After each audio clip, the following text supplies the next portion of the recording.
What's up, everybody? Welcome to another episode of the LA Soccer Hub Show. My name is Gio Garcia. Today's Tuesday, October 12th. Rocking the LA Dodgers hat. I had to wear it. It's not looking good right now. Brink of elimination today. So I had to show the support one way or another for those listening. We're going to talk LAFC. We're going to talk black and gold. Final 6 games of the season coming up here this Saturday, starting with San Jose. Before we get into that, let me introduce my guest. We got Justin from the Voices of Black and Gold, and he has also his podcast. Oh, it is Upper 90, Justin?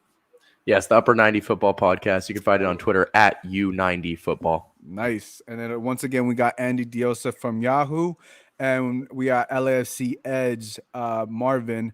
Again, Andy, how you doing? What's going on, fellas? Happy to be here again. Chop it up. Been a little bit of a break, but we'll be back to it this Saturday and see how the end of the season goes. Yeah. Edge, how you doing, Edge? I think you're on mute. You're on mute. There we go. He's still getting used to it. No worries. Doing good. Just happy to be back on the podcast, man. Yeah. So look, let's get into it because it's interesting, right? With LAFC having these last 6 games at home, last 6 games, must-win games, right? They're currently sitting ninth, outside looking in. Minnesota helped them out by not winning. Vancouver helped them out by not winning. But they still sit ninth. Justin, how you feeling about the team? Obviously, this break must have been good for everybody except for the players that were international duty, obviously Brian Rodriguez. But what are your thoughts on this break and going into these final 6 games? Yeah, obviously, as you say, the break is good because it gives us a little bit of time to recover with our injuries. We've been having some injuries all around, obviously Vela being the big one. Still don't know when he's going to be back. But, yeah, these 6 games are obviously very crucial. San Jose at home, Dallas at home, Vancouver away, Seattle at home, and then Vancouver at home and Colorado away. So we have Dallas is away as well. But, yeah, so we have 3 at home, 3 away. And so hopefully we can get enough points to hop either Vancouver or in Minnesota to get into that 7th spot. It's going to be tough, though. It's going to be tough. And I can't say I'm too optimistic about it at the moment. Yeah, look, it's been tough to be optimistic with LAFC because of what we expected from the start of the season. Now is the last 6 games of the season. Andy, how you feeling about obviously LAFC and these final 6 games that they have? Yeah, you said it. It's kind of hard to have optimism completely with this team right now, seeing how things have gone throughout the year. But if there is any bit of hope, I think it starts Saturday. And I think, you're going to say, I'll take it one game at a time, right? But I think Saturday's result is a direct reflection of what happens for the next 5 games. Like, if they go out at, it's an afternoon game at the bank, so there's already questions about, weather. It hasn't been that hot in LA, so it probably won't be that bad. But I'm sure the fans will be there per usual. And I think that if they get a result Saturday, then you'll start seeing maybe a little bit more confidence because, like Justin mentioned, these are 3 away, 3 home, and you have to win the home ones, obviously. And if they don't get a result on Saturday, then I think that I'm not going to say that they're completely eliminated, but I think that gives a little bit of a push down towards the standings. But if they do get the 3 points, then you're looking at, start taking the calculator out and doing a bunch of different math equations and seeing like who's dropping points against who. Once again, I've mentioned like this regionalized schedule helps a lot in terms of like you're facing direct opponents this whole time. So it could be all the way to decision day that they might still mathematically have a chance. But once again, it's all reflective on what happens Saturday. So I think that Vela obviously still a big question mark. We'll find out Thursday about his status. Brian, I highly doubt is back and playing Saturday because they have a game tomorrow or game Thursday against Brazil. So that's kind of a short turnaround for him. And same thing for Chiqui Palacios. But regardless of that, they have to go with who they have. And that's been the story of the season. So, I guess Saturday we'll have a better understanding. But I think, like Justin said, it's kind of hard to have a lot of optimism seeing how the season has unfolded so far. Yeah, before we get to you, I just want to pull up the standings right now. Obviously, LAFC currently in 9th place with 34 points. Vancouver is above them in 8th place with 37. Minnesota is with 38. Galaxy in 6th place with 39. RSL in 5th place with 39. And who's below LAFC? San Jose Earthquakes, who they play this Saturday, which makes it very interesting because they have 33 points. They're also looking to get in. Obviously, you got FC Dallas. So the 3 home games that LAFC has, right, is obviously this Saturday against San Jose. What's the next one? LAFC versus the Sounders on October 26th, and then on November 2nd versus the Vancouver Whitecaps. 2 of those 3 look very winnable. Seattle Sounders is the one that's doesn't look as winnable as a winnable game, just because we know what the Seattle Sounders can do, what they've been doing. They've been so consistent. Obviously, they're in first place with 57 points. And we've seen LAC struggle over the years with them. Edge, how you feeling about LAFC in these last 6 games? It's hard to feel optimistic, when you look at the table like you were just showing, and seeing Vancouver and Minnesota above us with such a good lead, 3 and 4 points, it's really hard. It's hard to be in a position where you're relying on the other team's scores, and if they win or lose. And that's basically the position we're at. Besides just getting the wins that we kind of need, we also just have to hope they do badly. That's never a good position to be in. And that's basically the position we're in. I think Minnesota plays next week. They play Austin, which is not good at all, right? Austin last place. So we're probably not going to get over them next week. And, we're just going to have to see how they perform. But, I think this is a good lead into Vela and where is he going to be? I know that we see him training, but it still looks like light training in the photos. You see a lot of these photos of the players and they look very aggressive playing, and Vela just looks like he's still jogging, in a lot of these photos, or doing a light pass. So I don't feel too confident that he's going to be even in the San Jose home game. I really hope he is, but I'm not too sure. And a lot of our success will depend not just on Vela, but when he comes back, is he going to perform, and how is the team going to perform with him and such, Right now, the team has kind of had to adapt without him for the last, 8 or 9 games. And so Chicho Arango doesn't have too much experience with him. And I just don't know how everything's going to gel together, all at the last minute in this last 6 games. Yeah, the Vela thing is very interesting because it's 6 games. To me, it's a matter of motivation. How motivated is he really when the team is sitting in 9th place? And obviously we see him back and forth. We see the photos, consistently.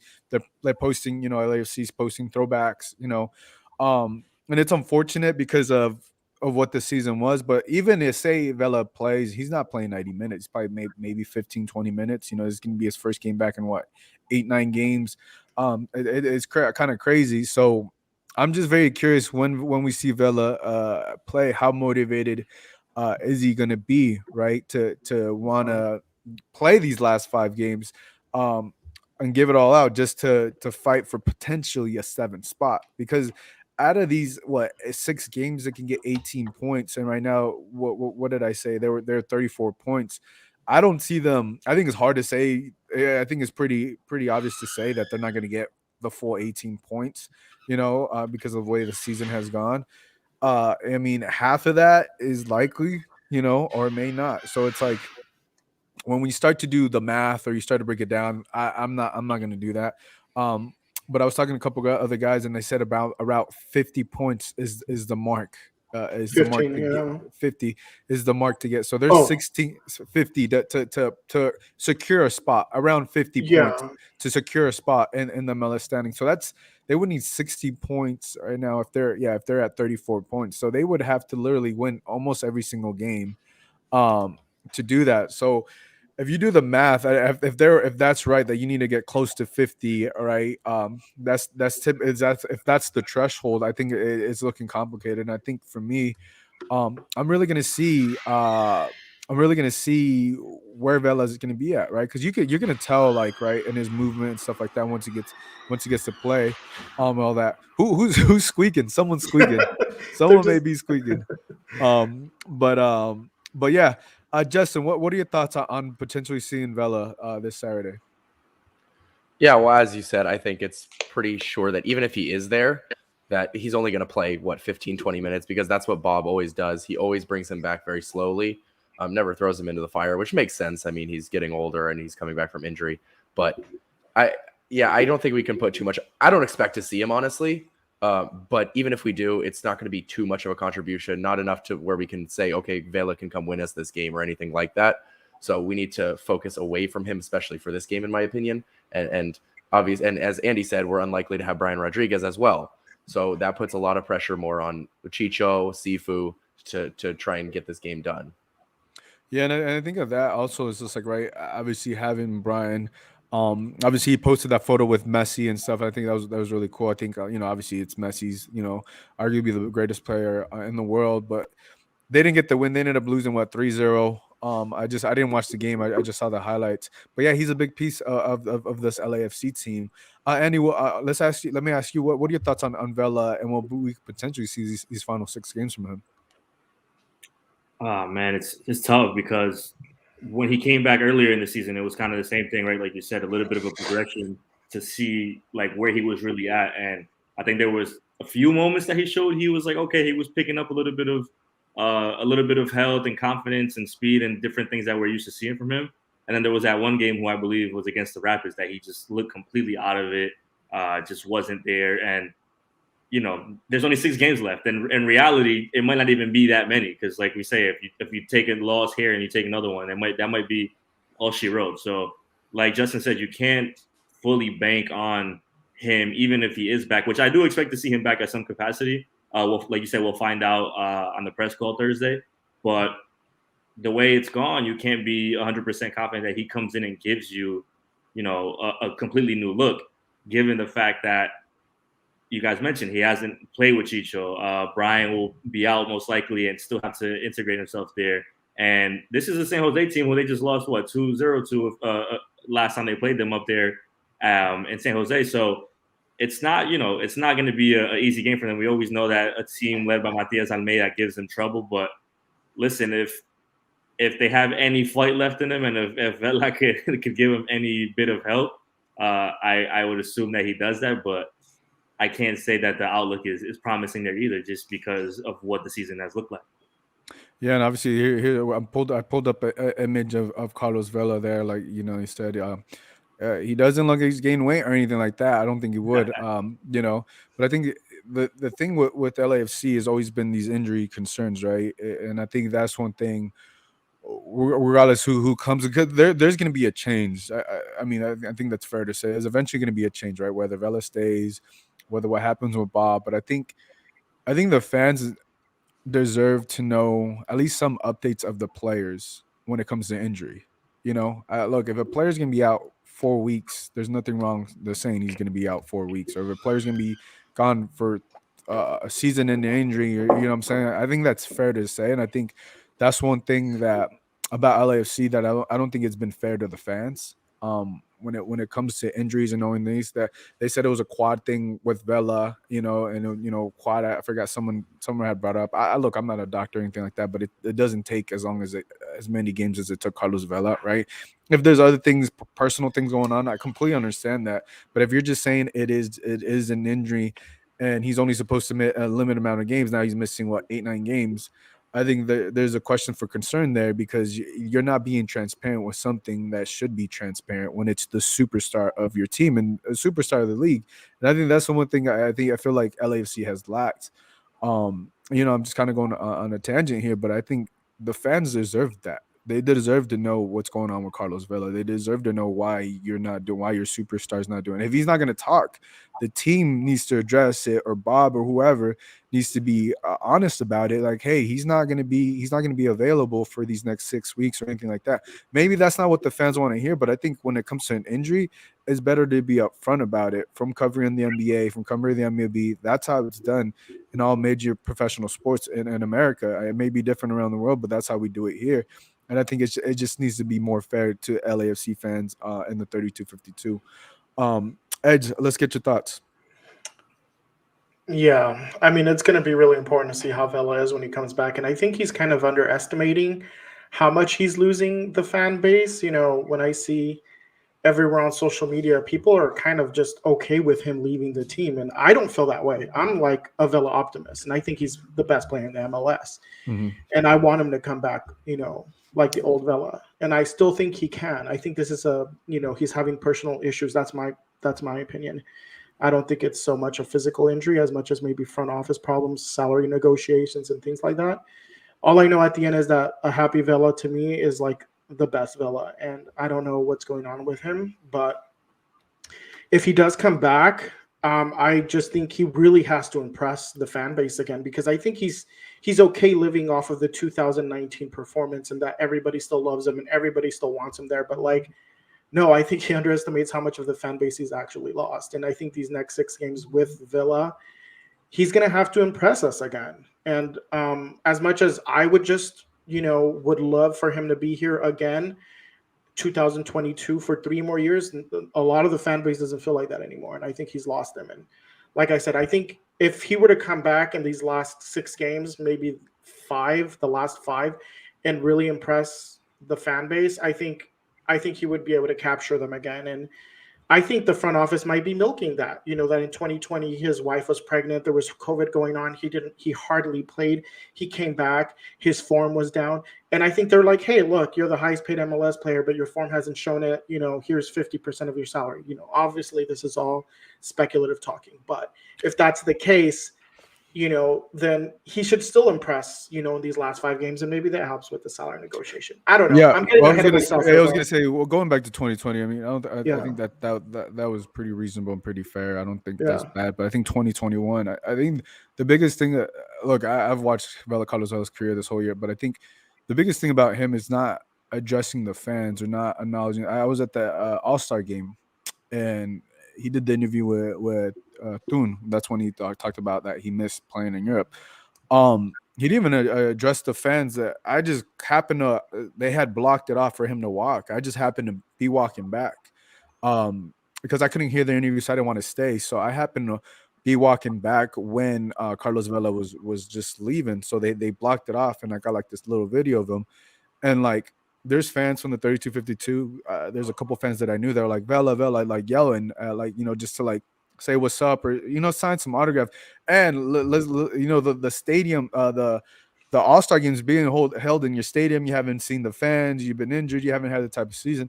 I just felt like he could have just said something or signed a jersey or be like, But I think whatever is bothering him, I'm gonna go with the assumption as well. It has to do with the front office and. What has been going on. That's just an assumption. I don't know that to be true. I think all that stuff potentially bothered him and led him to not be as sociable as he once was with the fans. But Carlos Vela's not been that guy. He's never been that guy. I've said this before. He's never been that guy with fans or the media or anything like that. But like, I feel like when you're having an event like that and you're there and your fans are there, I think he should have at least said something to the fans or something. I acknowledge him, but he just and it was so weird. And like I looked at the fan next to me, and he was just so pissed off, and he was just like so disappointed. You know what I'm saying? I think I told you that was the day that he did that interview was the day of the actual All-Star game, right? Yeah, the day. That's everything that's happened. The day before, I think I was telling you because that's the day Chicharito was there, right? Yeah. I was like, there's zero chance that we see Vela even be in the stadium, and then like the next day he's over there. That was like I was shocked that he was even there. So to that point, yeah. And I was gonna say Chicharito. I think he stopped and signed a couple autographs. Chicharito was signing everything over there. Yeah, at the bank. And this is back in California Stadium, and obviously this is not a stadium. It's an All-Star game. He wasn't playing either, so I just thought that was kind of odd. So I could tell, even when he said that interview, I think there's definitely some type of a rift with the front office. And look, let's be clear. Diego Rossi wasn't motivated as well. There's a lot of things that happened, and I think when you look how this whole season has gone, I just don't think it's just on Bob. Obviously. It's not just on Carlos Vela. You also got to look at the front office, with some of these decisions and stuff and how everything's being moving forward. All I will say, Carlos Vela, let me finish. Carlos Vela is even though the type of season he's had this year, he hasn't showed the heart or the emotion for the fans, but it will be hard to replace him. It will be hard to replace him. I think fans are underestimating the type of talent and what he's done for LAFC. It will be hard to replace him and to bring obviously Chicho. You can build around Chicho, but there's a lot of things. Look how the season has gone so far without Vela for majority of these games, and if Vela doesn't come back, I don't think it'd be. It could be. I don't think it'd be as successful. Justin, let's get your thoughts. Yeah, well, First of all, I as Edge was saying, he has lost a lot of the fan base, and I'm close to one of those. I mean, I agree with what he's saying that Carlos Vela is the best player in MLS when he's playing. The problem is he doesn't play very much anymore. He's injured so often that is picking up the option for next year. Right, exactly. Injured in quotations. But is picking up his option for next year really the best decision? That's can that $6 million be spent in a better way? In my opinion, it probably can. Well, let's be clear, because that money that's what the owners pay. The owners. Right. Yeah. No, I mean his salary. Yeah. Yeah, I mean, so that doesn't his affect the roster. I think. Right. And I know fans are like, "Oh, he's taking all this salary and all these." No, he's not. He only takes up a certain cap of the salary, and then the rest of the owners pay the money. So if you're gonna feel bad for anybody, is the owners. But go ahead. Well, I'm saying if we replace him with a new DP, we spend those $6 million on a new DP. We spend the owners are spending that money. If we don't pick him up, but I mean, to your point of him not caring enough, I mean, he wasn't even at El Tráfico. He wasn't at Dignity Health Sports Park. Instead, he was in Malibu with his wife at the beach. We don't know that to be true. He did post that photo. We know his wife posted the photo at the beach in Malibu during the game. During the game, was this on Instagram stories or was it at a post? It was a post. It was a post. Yeah. Okay, we don't know that to be true because I don't know that to be true. Look, it's becoming highly coincidental. It's happened quite a bit. Yes, she's posting a lot of Malibu during the games, and I'm like, "What are you trying to say?" It wasn't once. It wasn't once. I was like, "Okay, really? Okay, bro. Let's speak on it because I don't follow her. But well, if he's in training, he should be at the game. That's my opinion on it. There's no reason unless he's seriously injured. I mean, Eddie Segura was at the bank when he had a torn ACL. I saw him and took a picture with him while he was walking around on that torn ACL. So Carlos Vela should be at the biggest game of the year almost. But, you know, it's funny. But is the first El Tráfico? No, the first El Tráfico, he was even there, and I asked the team, and they're like, "Oh." They gave me some interesting response. They're like, "Oh, players that are not playing usually don't show up to the game." I'm like, "Yeah, but this is." I didn't say anything else, but I was like, "This is a superstar. This is not any team." But I'm with you on that he's not currently showing up. Edge, what were we gonna say? Well, I mean, it's nothing new, honestly. The LAFC fan base that Vela is extremely transactional. He doesn't have. As much as it hurts the fan base, he doesn't have an attachment to any team he's ever been part of.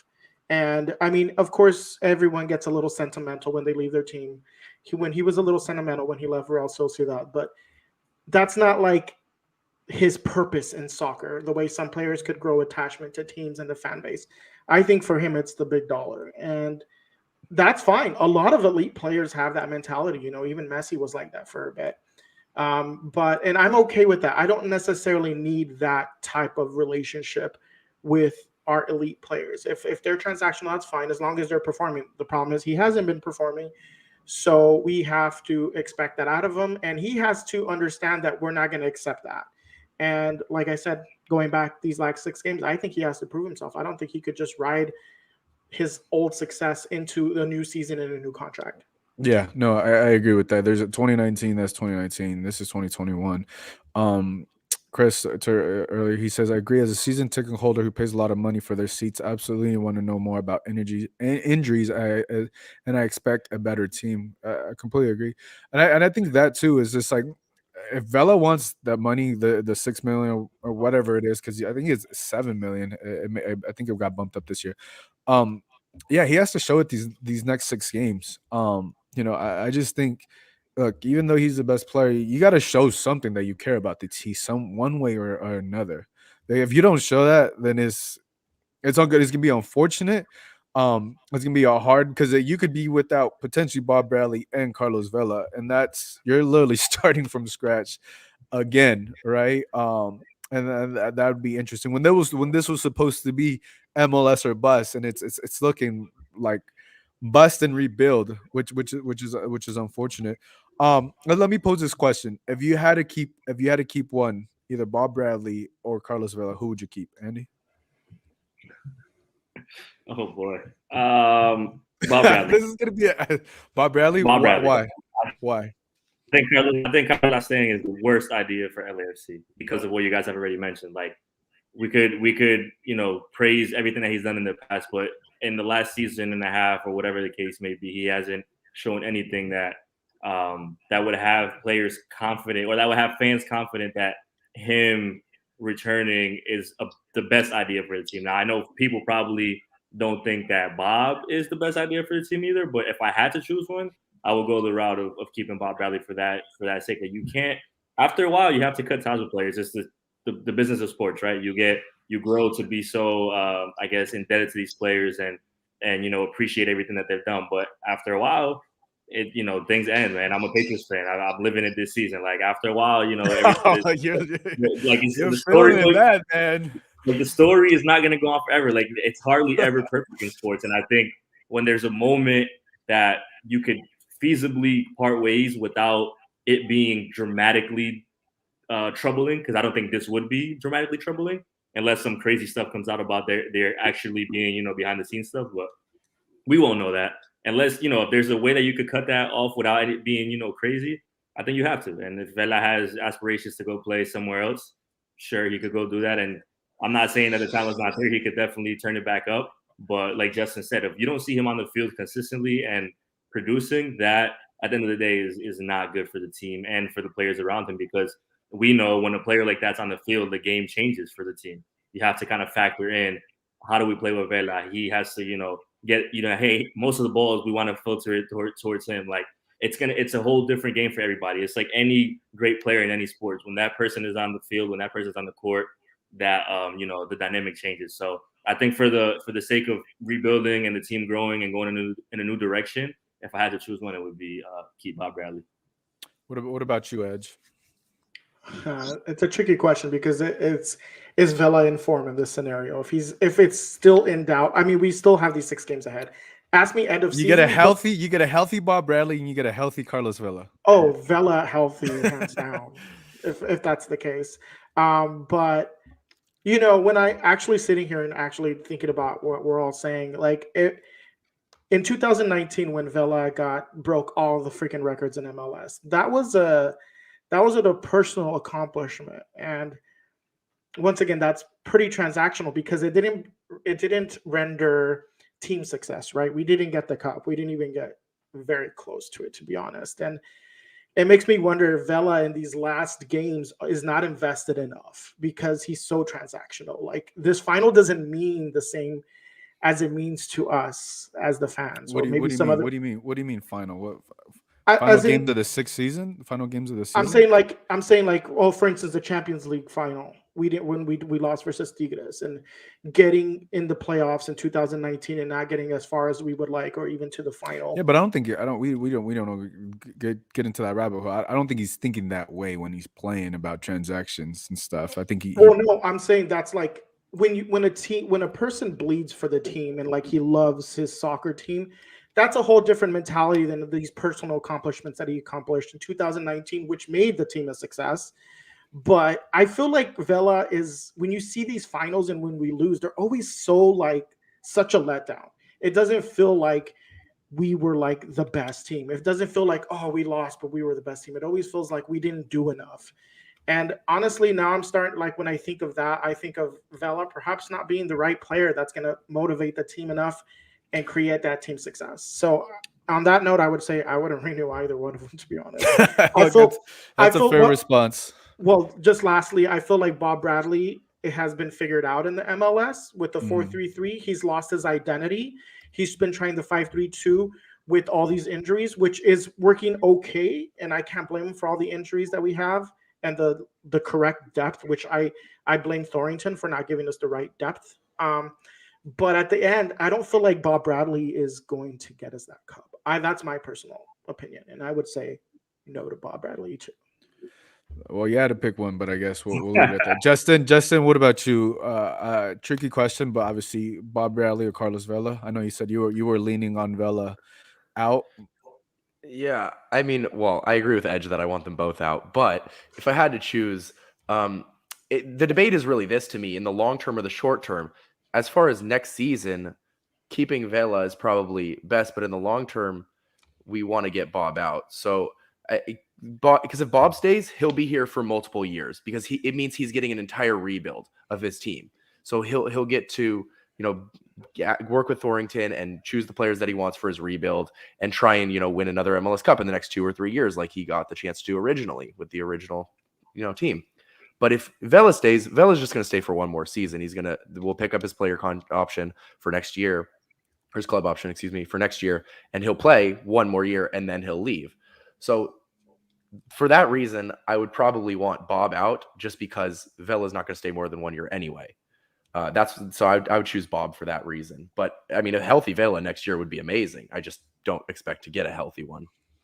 Yeah, I think it's such a tricky question to ask that because it's there's gonna be a change, right? Both could leave or one's gonna stay. But I think about it, like your biggest superstar and your head coach are gone.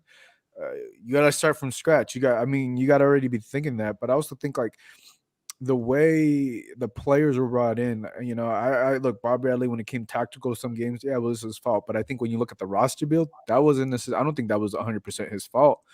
Bringing all these USL players and all these things. No team carries USL players. Seattle Sounders don't carry USL players like LAFC does.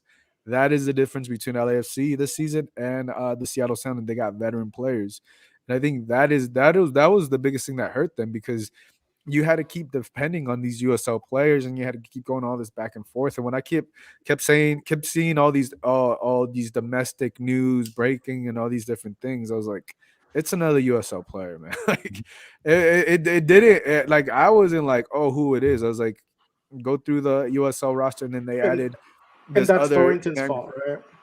Let's you get would that assume clear. you would That's assume Thornton's so. fault. Yeah, you would assume I mean, it's the front office.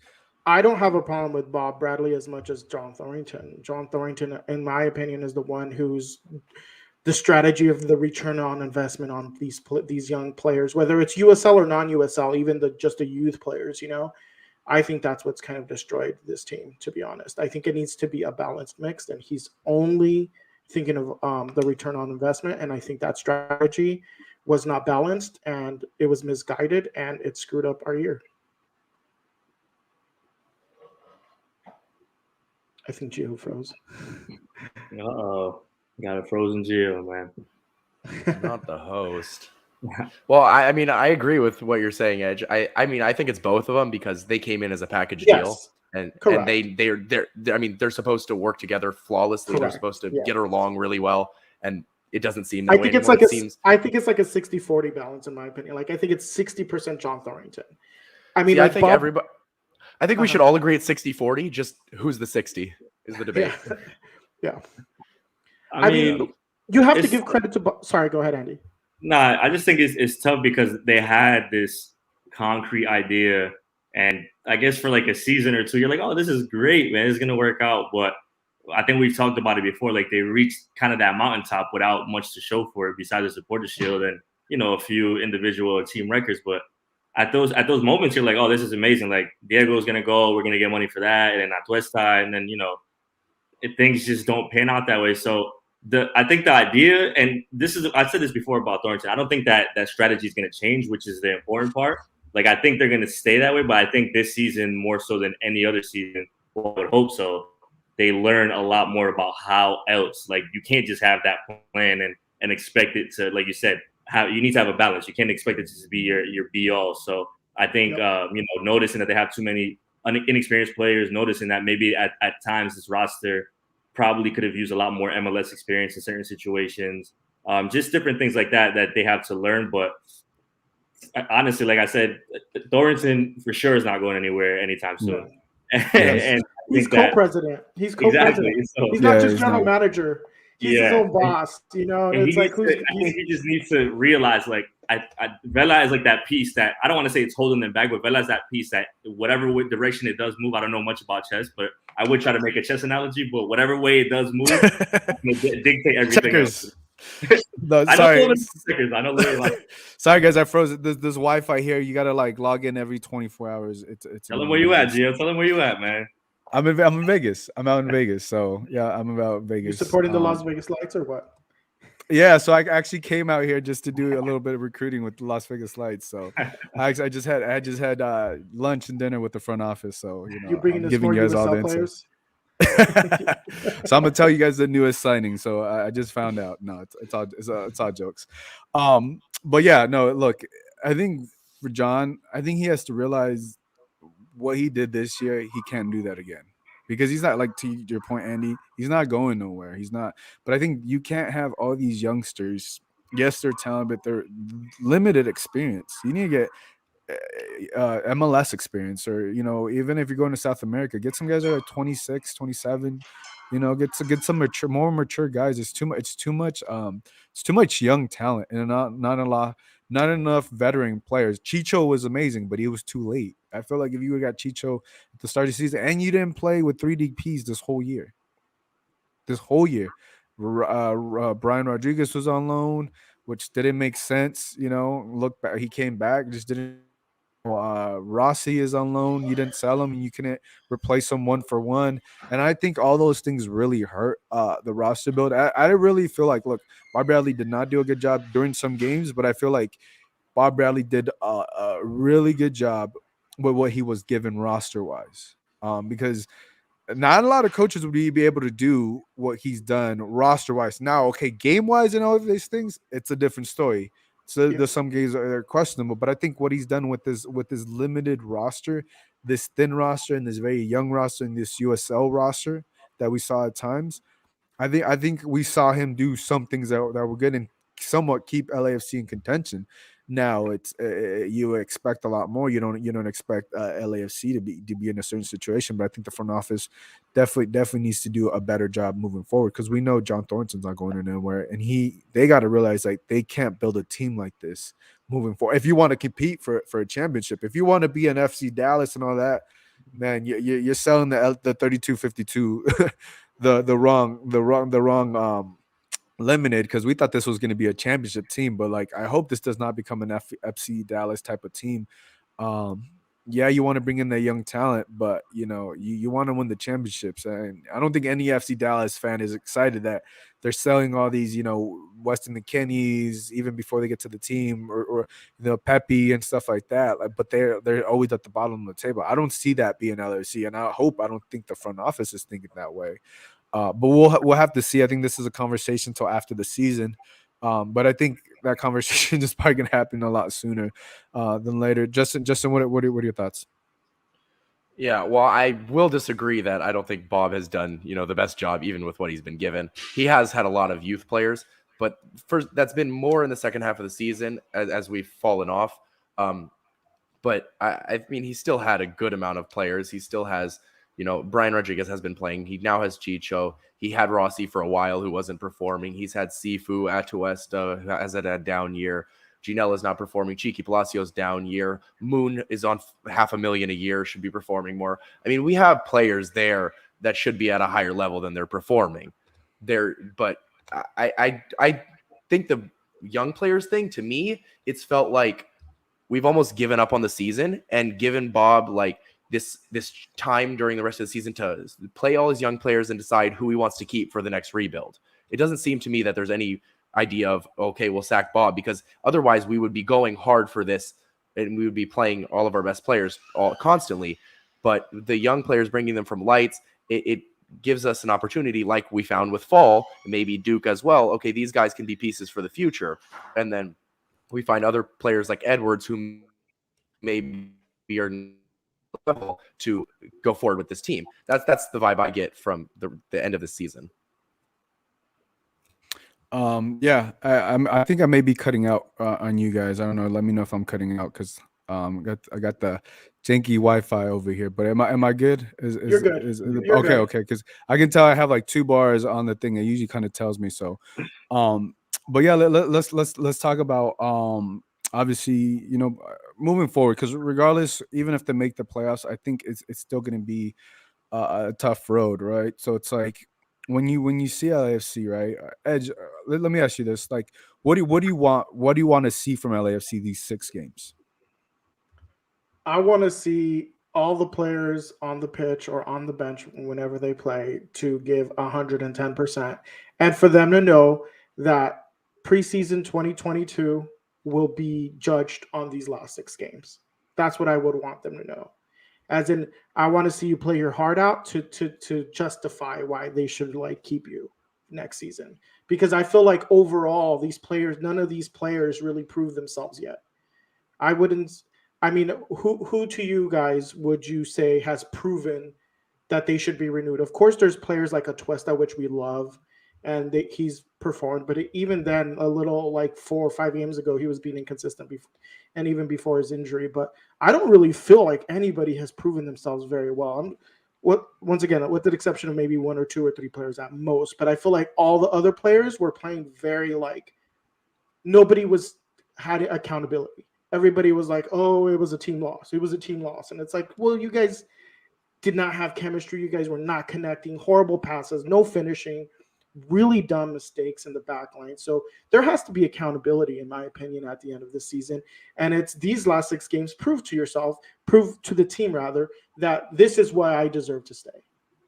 Fair enough. I like that. Andy, what would you like to see from LAFC these last 6 games?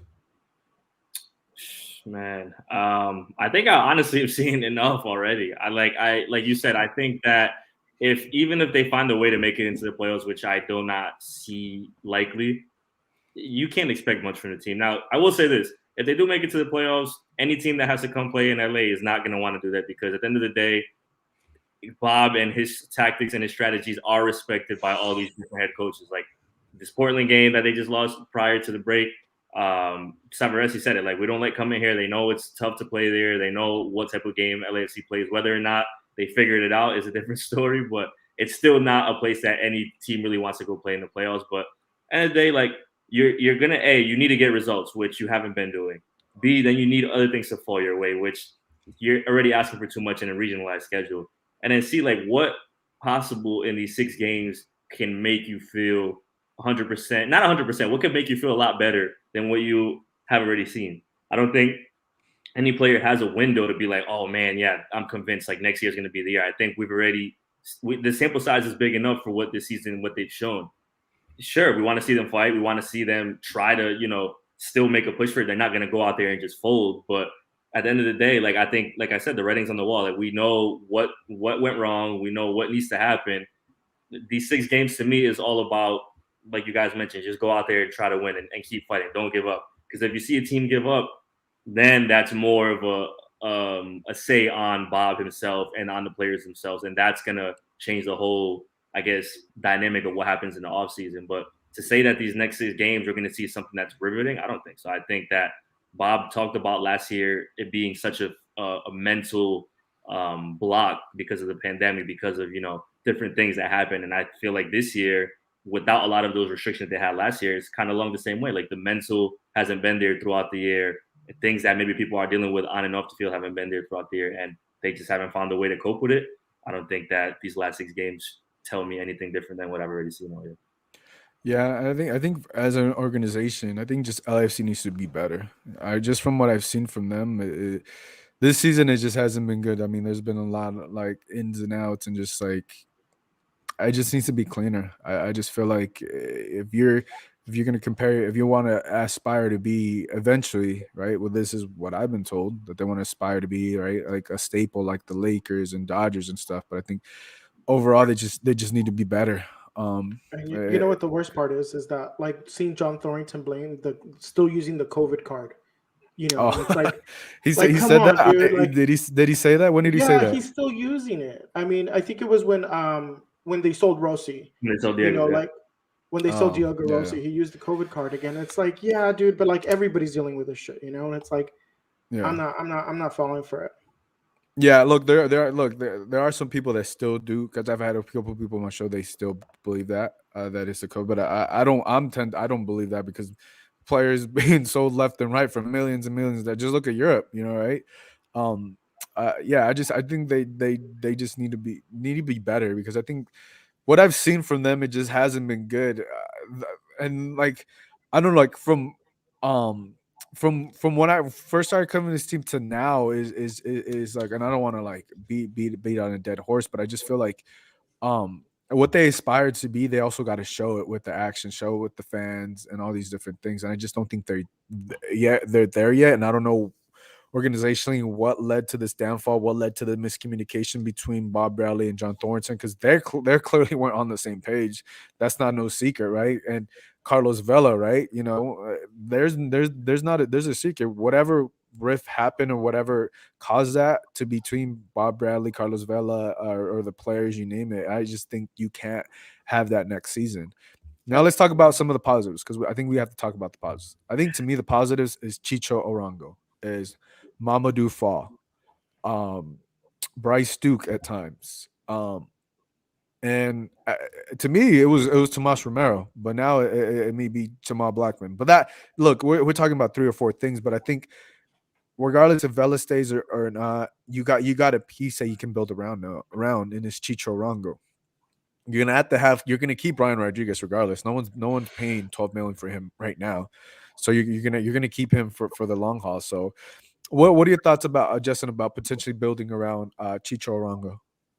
Yeah, I mean, I like Chicho Arango. I think Brian Rodriguez also can be seen as a positive, because at the beginning of the season it was very Brian bad. Rodriguez too. I meant to add him too. Yeah. The situation around him was very bad. To me, his attitude has completely changed since he's returned. And I mean, he got that 4th best on 22 under 22 or whatever it is. That's a pretty good ranking for him. But yeah, I mean, Chicho is a very good player in my opinion. I honestly think we've talked about how he hasn't played with Vela. I think they would link up really, really well. If we can see that in these final 6 games, it'd be nice. But I mean, that front 3 could be extremely dangerous. You were asking what we'd like to see in the last 6 games. I'd like to see those front 3 play together and see what they can do, because I mean, it could be the best front 3 in MLS, but I don't know. I mean, under Bob, it could work out. It could say, okay, we see these last 6 games, they come together, they start tearing it up, and then they head into playoffs. I mean, as Andy said, we're very unlikely to have a game at home. If so, it would be in the second round, which would be unlikely. But even so, that those 3 players and Bob Bradley are still feared in MLS, even if we're not having the best season. If we can go into the playoffs with those hot, anything can happen in MLS playoffs. We all know that. But yeah, I mean, I agree with what you were saying about Romero. Very positive to me. It seemed like he was one of the young players that would have been picked out to continue with us. But then we get Blackman. We just have a continually rotating goalkeeper position for essentially our entire existence. So yeah, and honestly, I thought that was done when Romero. But yeah, Andy, obviously, look, positive. You just said Chicho Arango, Brian Rodriguez, Fall. It looks promising. I know there's a lot of stock on him, but he still has to work his way up. You know, there's nothing, but it looks promising. What are your thoughts on those 3 pieces? Yeah, I agree. I think that Brian's situation is it's a little weird, and it's been weird from, like Justin said, in the beginning, where like the beginning of the year everybody was like, nah, we don't want this guy back, we don't want to see him in LA, and all the stuff that was happening around him being in Spain. And then he comes back, and he's playing. I don't think he's playing great. I think he's playing well, but he has that big game against the Galaxy, the big goal, and those are moments that kind of boost you. But remember, this is a kid that is going to Uruguay and playing next to Luis Suarez, who's arguably one of the best strikers in the world right now. And it's like, this kid's ceiling is so high. So if he could bank on that. And listen, they played Colombia the first qualifier, and he only played 45 minutes. I don't know why the coach took him out. I think he was counting on the next game, but he was tearing us up. I was like, I've never seen Brian Rodriguez play this in my life, and I've watched him play since he's been at LAFC. He was tearing us up. So the kid has a lot of talent. I think it's a piece that LAFC could bank on and hope to do well on. But I think there's also a case of like maybe wanting to move on from him too. Not wanting to, but like knowing that that's a possibility at any given moment. And would they jump at a transfer offer or a loan offer like they did with the first one? So that's kind of interesting to me. I think Chicho is the piece that he came in, he kind of showed a lot of qualities that they were lacking in terms of just personality, in terms of just freeing the game up. And I think he said one thing in a few press conferences ago that really stood out to me that nobody ever really talked about, and I didn't really mention either. But he said that I asked him about like the dynamic between him and his teammates and how like he's seen the energy ease up in the time that he's been there. And he was basically like, I want them to enjoy the game. I haven't heard somebody say it the way he did. Like, I want them to enjoy the game like they did when they were kids. And I think that in certain moments you see that. Like, that hits different.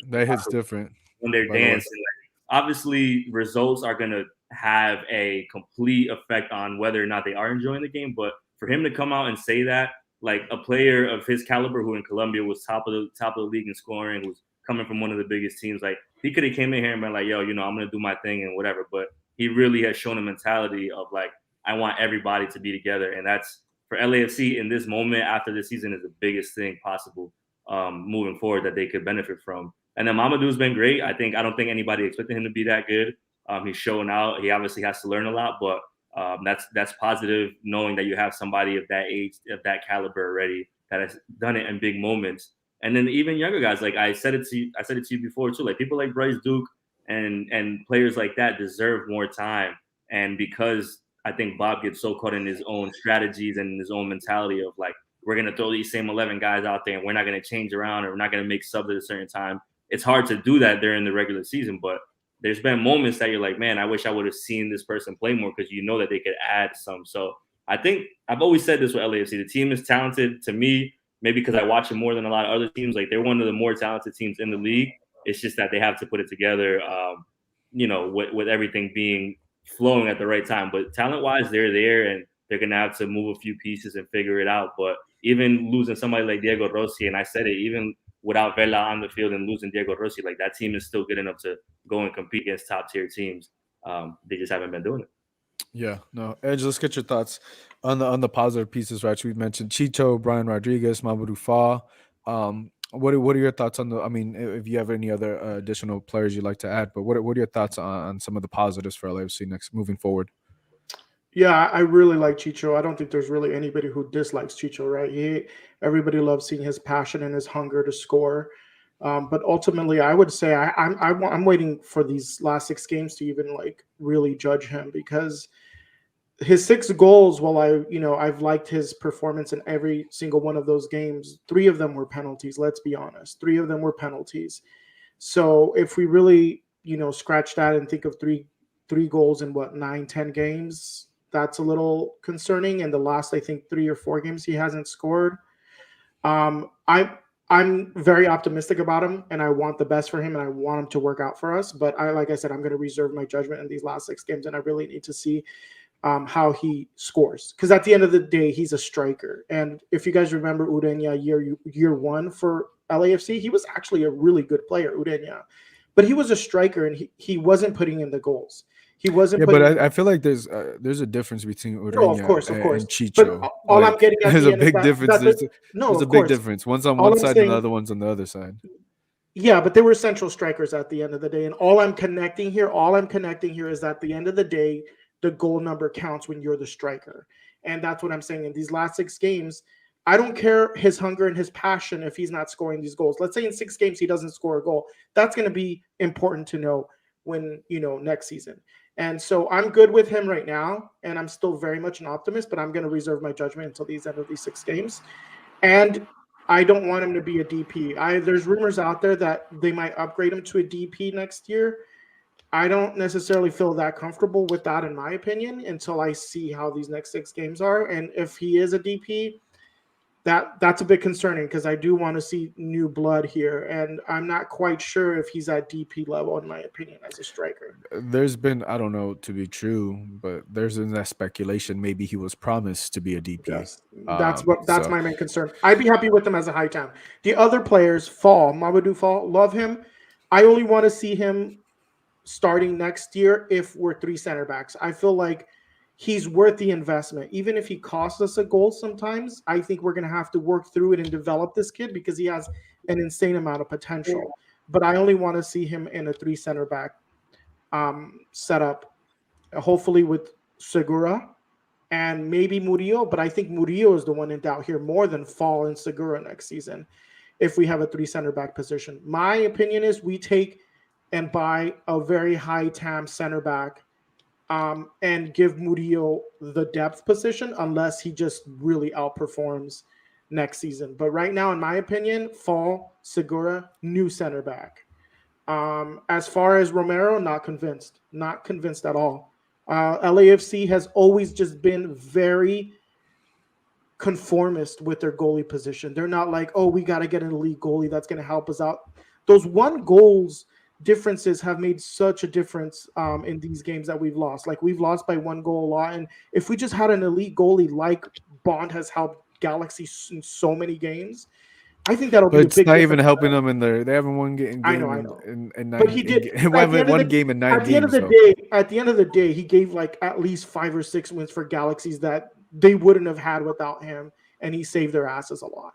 And I don't feel like Romero gave us much of that. I feel like he was just a body there, and there were 6 attempts. I mean, there was 3 attempts on goal, and 2 were goals. It's like not impressive at all to me. Is he youth? yeah, I wouldn't he say youth? that. We're trying to talk about the positives, but give us Well, your I'm thoughts. just- Give well, us your I'm just thoughts on saying- I'm just Rodriguez saying- though. On Rodriguez, I love Rodriguez. He has potential. Obviously, everyone could see his potential, but next year, I believe if he doesn't perform at a larger level that we're hoping, I don't think we should go further with him. I think next year is his final year to really prove himself. That's my opinion on Rodriguez. Yeah, fair opinion, but $12 million, that man is not going anywhere. Look, that's the thing. Like, I think Rodriguez, and they had that conversation because once he came back, this is what I assume the conversation. We let you go. It didn't work out for you.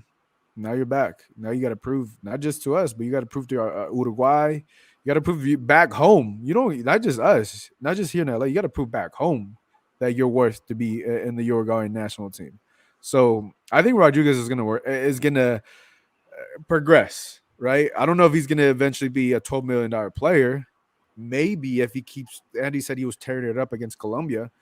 I think there's a possibility, but I think the optimism for Rodriguez is getting there because he's fully committed, and I think whatever conversation he had once he came back with the front office or Bob, I think that has changed. And before I wasn't as optimistic for Brian Rodriguez. Now I'm very optimistic because he has to prove not just to LAFC but back home that he's worth a roster spot in the Uruguay national team, and that means big because he will definitely get another opportunity to go back to Europe. Now, will LAFC pull the trigger? That's a whole nother thing. That's a whole nother thing because that's what may be holding that could potentially hold things up in the future. Justin, let's get some predictions before we wrap things up. What are your predictions for this Saturday against San Jose? Well, I think it's going to be a very good game because both coaches love attacking football, and both teams need 3 points. 1 point doesn't do much for either team, really.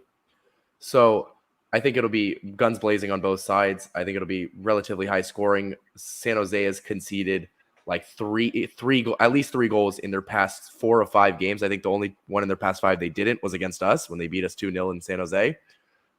So they concede a lot of goals. We've been conceding a lot of goals, and I think it'll be high scoring. So probably 3-1 is my prediction and hope for a 3-1 LAFC. There we go. I got to go bold. Andy, before we get to you, G-Man, he says Rodriguez needs to get bit by Suarez like how Spider-Man got bit to get his superpowers back. I'm willing to try. That's hilarious. We'll have to see if Suarez is down. We know he's done it before. Andy, what are your score predictions? Even Anthony in the chat says 4-2 LAFC. Salute to G, man. My prediction is that Matias Almeida gets kicked out again like he did last week. Oh, he did. Listen, man, I expect it to be an open game too because, like Justin said, at this point, they both know that a draw doesn't help. And I said the same thing about the Galaxy game, but those games are always very different when you're playing a rival.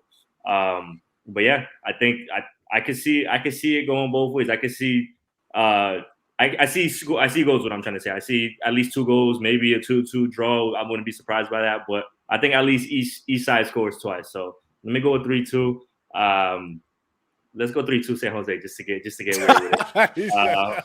But you're gonna have some enemies after the show. But hey, look, I like the bold prediction. Why not? The one thing I was gonna say earlier, I didn't mention in like LAFC's trajectory and like trying to make a playoff run. Like, how crazy is it that the best chance they have right now is the Galaxy slipping, and the Galaxy slipping might just open the door for LAFC. Yeah. Just something to chew on for the next few games. I think Galaxy and a couple more. It's not just Galaxy. It's Galaxy. Sure, yeah, but Galaxy. No. The Galaxy losing this and looking this way right now might have a big say. But I'm with you. They're playing the LAFC needs Timbers. to win. LAFC needs to win, so that's all that matters. Edge, score predictions for this weekend. I'll be the conservative one and say we win 2-0. It's always like ridiculous. No, I'm gonna say 2-1 because I don't believe in our defensive back line to get a clean I was sheet. going To to be say honest. that's pretty bold, 2-0. Or the goalie in that instance. But I'll be conservative and say 2-1 because every time I thought, yeah, this is the game we're going to score 3 to 4, it never is, and it always ends up being a bit slow and like barely getting that win. So I'm gonna say 2-1 at the end. And I agree with Andy. By the way, I think our biggest chance of qualifying to the playoffs is Galaxy slipping, and I see them slipping. When you look at their schedule, it's harder than ours, to be honest, and they've been in a downward momentum.